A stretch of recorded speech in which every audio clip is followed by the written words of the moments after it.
வைகை செல்வன் வந்து திருமாவர்களை மீட் பண்ணியிருந்தாரு. திருமாவர் சொல்லியிருக்காரு அதிமுக கூட கூட்டணி வைக்கலாம், அதில் தப்பு இல்லை, ஆனால் அவங்க பிஜேபி கூட கூட்டணியில் இருக்காங்க. தெளிவாக அவர் பிஜேபியும் பிஎம்கேவும் தான் தங்களுடைய எதிரிகள், மற்றவங்க யாரும் எதிரி இல்லைன்றதை பல ஆண்டுகளாகவே சொல்லிட்டு இருக்காரு. அதனுடைய தொடர்ச்சியாக தான் அதை பார்க்க வேண்டியிருக்கு. திமுக கட்சிக்காரர்களை வெக்கப்படக்கூடிய அளவுக்கு திமுகவை ஆதரித்து பேசக்கூடியவர்கள்லாம் இன்றைக்கி திருமாவோட இந்த ஸ்டேட்மெண்ட்டுக்கு கண்டனம் தெரிவிக்க ஆரம்பிச்சிருக்காங்க.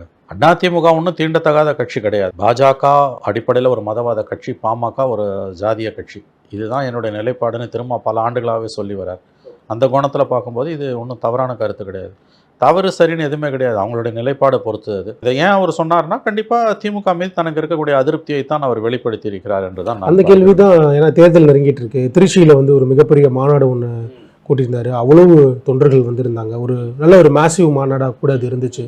ஸோ இப்படி எல்லாம் ஸ்டெப் பை ஸ்டெப்பாக நடந்துட்டு இருக்கப்ப இந்த மாதிரியான ஒரு ஸ்டேட்மெண்ட்டையும் வந்து ஆமாம், அந்த மாநாட்டுக்கு ஏகப்பட்ட தடைக்கற்களை திமுக ஏற்படுத்தியது. இத்தனைக்கு மதசார்பற்ற மாநாடு.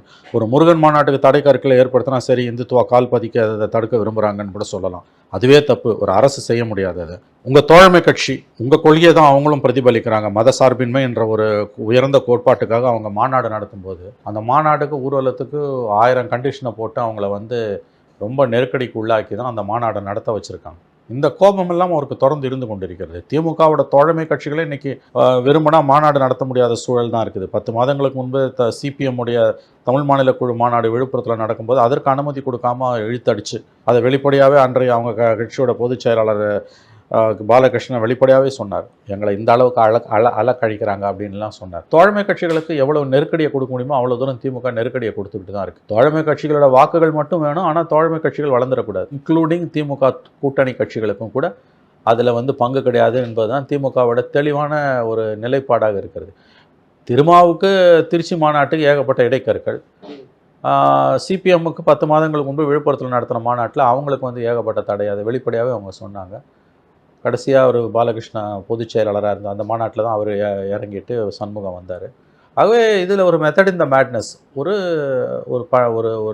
ஒரு போக்கு தென்படுகிறது. கூட்டணி கட்சிகள் வளர்ந்துடக்கூடாதுன்னு.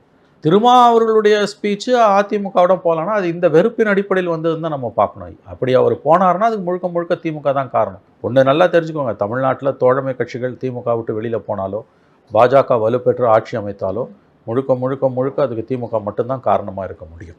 அப்படி தான் நான் அதை பார்க்கிறேன். இப்போ காங்கிரஸும் சரி, திருமாவர்களும் சரி, பல்வேறு பேர் வந்து இப்போ பொதுவெளியிலே பேச ஆரம்பிச்சிட்டாங்க. போன முறை எங்களுக்கு இவ்வளோ சீட்ஸ் கொடுத்தாங்க, நாங்கள் இவ்வளோ சீட்ஸ் இந்த தடவை இன்க்ரீஸ் பண்ணி கேட்க போகிறோம் அப்படிங்கிறதையுமே வந்து பொதுவெளியில் ப்ரெஸ் மீட்டாகவே சொன்னாங்க. ரீசெண்டாக காங்கிரஸை சேர்ந்த அமைப்பு தலைவர் கூட அதை பொதுவெளியில் பேசியிருந்தார். அப்படிங்கிறப்போ எலெக்ஷனும் நெருங்கிட்டு இருக்கு. இந்த நேரத்தில் வந்து இது வந்து டிஎம்கேக்கு ஒரு நெருக்கடியை ஏற்படுத்துமோ சார்? ஏன்னா முன்னாடி இருந்ததை விட இல்லை, கண்டிப்பாக இது தடவை கூடுதல் சீட்டு கேட்பாங்க, அதில் எந்த சந்தேகமும் இல்லை. போன தடவை வந்து ரொம்ப மோசமாக எல்லாருக்கும் 6 காங்கிரஸ், சிபிஎம், சிபிஐ, விசிகா, மதிமுக எல்லாருக்கும் 6 சீட்னு கொடுத்து அதில் மதிமுக 6 வந்து அவங்க சிம்பல்லே திமுக சிம்பல்லே நிற்க வச்சுட்டாங்க.